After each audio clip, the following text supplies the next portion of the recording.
एते सने वसिष्ठ बुझेइथिले रत्न सिंहासन तम पई अछि भरत अयोध्या सिंहासन दायित्व तमको दिया हिच भरत बापा देवी के जल्दी सिंहासन तम राम तो 14 वर्ष बन पड़िले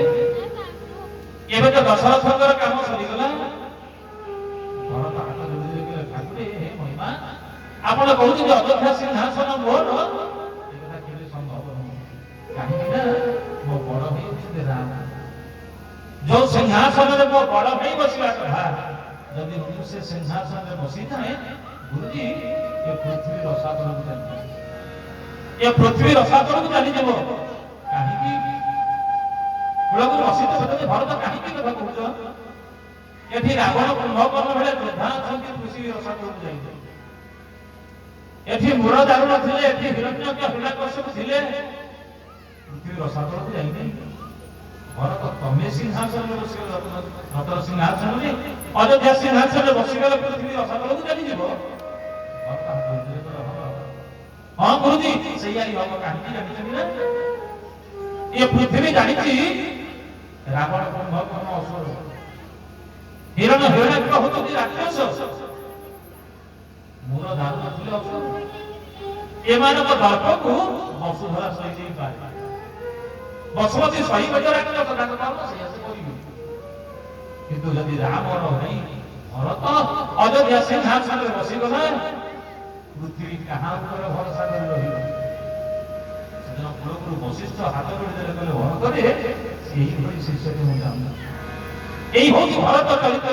जो कि गुरु मध्य न्यून पड़ी जाउछथि सेही भलिया पिलाटा तयारी करिछि आज भरत उत्तर दउछि महिमा रसातल को लागी जो पृथ्वी जगी राजा ये कुछ जीवन रावण का सिंहासन आवश्यकता नहीं गुरुजी आपण कहउछथि हानि लाभ जीवन मरण जस पजस विधिहात यदि आपण कहउछथि हानि लाभ जीवन केतरे के जन्म हो केतरे के मरिबो जस अपजस से भगवान का हाथ अछि जे पर्यंत मुझे भगवान को दर्शन करिनी जे पर्यंत मुझे भगवान को ठाकुर कथा सुनिनी ये अयोध्या रे मो अनुमान जल स्पर्श होई करी वसिष्ठ थक्का ही कि बसी पड़े कहले भरत तो बड़े बड़े शिष्य करी के मो जीवन सार्थक होई यही ती भाई कहले राम हमर प्रिय आदि तार प्रमाण न पाई खाली सच्ची के गुरुजी मो एमिति गोटे हतभागा बापा छाड़ी कर पढ़िले शेष समय रे बापा मुह दर्शन करि पाइले शेष जीवन रे बापा को देखि पाइलेनी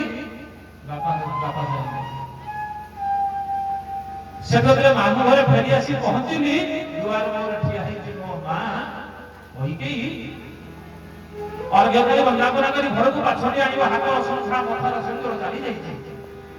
ता घरे भी कोई कोई और घरे वंदना बुझी पाली मो मां कोन बुझी पाली मो बापा कोन बुझी पाली मो मां कोन एबे भाभी जी बापा मां को बुझी न पारिली गुरुजी केले बुझी जानती गुरुजी आपण एबे कहउछथि अयोध्या सिंहासन दायित्व तमे